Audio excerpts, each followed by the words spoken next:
पीछे कथा ऐसी है कि वसुओं को एक बार यज्ञ करना था, तो यज्ञ के लिए उन्होंने वशिष्ठ जी से प्रार्थना की कि आप अपनी गाय नंदिनी गाय जो है वो हमें दे दीजिए।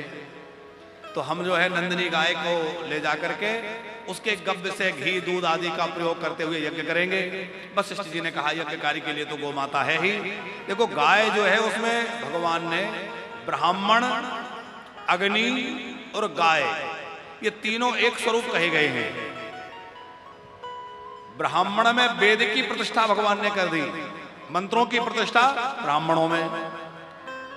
गाय में हविष्य अन्न की प्रतिष्ठा, गाय का घृत आदि उससे हवन होगा, हविष्य की प्रतिष्ठा गाय में कर दी। और अग्नि के द्वारा भगवान उस हविष्य को उन मंत्रों के द्वारा ग्रहण करते हैं, उसी से देवताओं को भोजन मिलता है।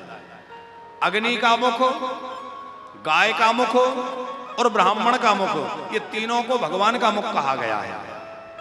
अग्नि को मुखाद अग्नि रजायत, ब्राह्मण को ब्राह्मणोश्व मुखमासीद, तो ब्राह्मण का मुख भी भगवान का मुख है, अग्नि का मुख भी भगवान का मुख है और गाय का मुख भी भगवान का मुख है। आप ब्राह्मण जमाए श्राद्धों में, श्राद्ध पक्ष आ रहा है, लोग अपने अपने पितरों के निमित्त ब्राह्मणों को भोजन कराते हैं। अब आजकल के बच्चे तो तर्क बहुत करते हैं, तो पूछते हैं भैया ये पंडित जी को जमाने से हमारे पिताजी को कैसे मिल जाएगा? ये पंडित जी खा खा करके और आनंद ले रहे, हमारे माता पिता को मिलेगा कि नहीं? लेकिन वो वेद शास्त्र पढ़ें समझें तो उन्हें पता चलेगा कि भगवान ने ये व्यवस्था बनाई।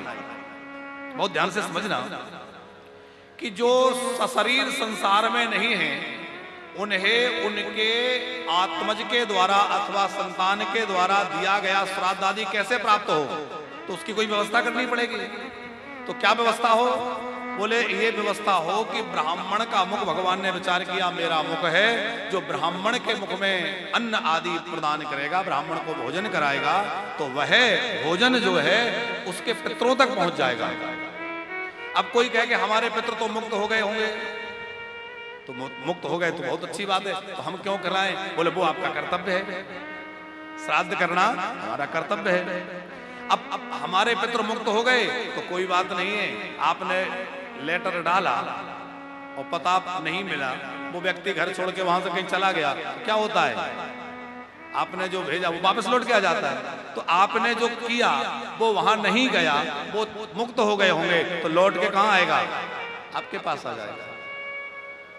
अथवा पितृस्वरूपी जनार्दन भगवान को वो प्राप्त हो जाएगा, भगवान को प्राप्त हो जाएगा, क्योंकि मुक्त हो गए माने भगवान को प्राप्त कर लिया। शास्त्र में गरुड़ पुराण में लिखा है, प्रेत मंजरी गरुड़ पुराण आदि में ये बहुत विस्तृत वर्णन है कि हमारे पितृ जिस योनि में होते हैं, जैसे वो पशु पक्षी की योनि में है, तो उनके आहार के रूप में हमारा श्राद्ध उन्हें प्राप्त होता है। ये हम अपनी मर्जी से नहीं कह रहे हैं, पुराण की बात कह रहे हैं। जैसे कोई पशु बन गए तो उसका जो आहार है उस रूप में हमारे पिंड और श्राद्ध उनको प्राप्त हो जाएंगे। हमने जो श्राद्ध दिया है वो पक्षी बन गए तो पक्षी के रूप में उनको जो आहार मिलता है वो, यदि वो स्वर्ग में है तो अमृत बन करके उनको पीने के लिए प्राप्त हो जाएगा। तो जैसे भी स्थिति में हमारे पितृ हैं, उनको उनका आहार बन करके वह हमारा श्राद्ध पिंड उनको प्राप्त हो जाएगा। इसलिए हम सभी को बड़ी निष्ठा पूर्वक अपने पितरों के प्रति श्राद्ध आदि अवश्य करना चाहिए। अभी श्राद्ध पक्ष लगेगा 18 तारीख से, आप सब लोग अपने अपने पितरों का श्राद्ध अवश्य करें, तर्पण करें। देखो पितरों को आशा होती है कि हमारे वंशज, हमारे पुत्र पौत्र आदि हमारे लिए जल देंगे, तो कम से कम भैया इतना हमारे लिए वो सब कुछ करके गए, हम उनके लिए पानी तो दे दें। और हम इतने ज्यादा स्वार्थी हो गए हैं, आलसी हो गए हैं कि अपने उन पितरों के लिए पानी भी नहीं देना चाहते। इसमें भी लोग तर्क करते हैं पानी कैसे मिल जाएगा। अरे भैया मंत्र शक्ति के द्वारा, आपके द्वारा यहाँ दिया गया, उनको प्राप्त हो जाएगा। हमारे यहाँ वेद शास्त्र ही प्रमाण है और वेद शास्त्रों में सब में ये बातें कही गई हैं।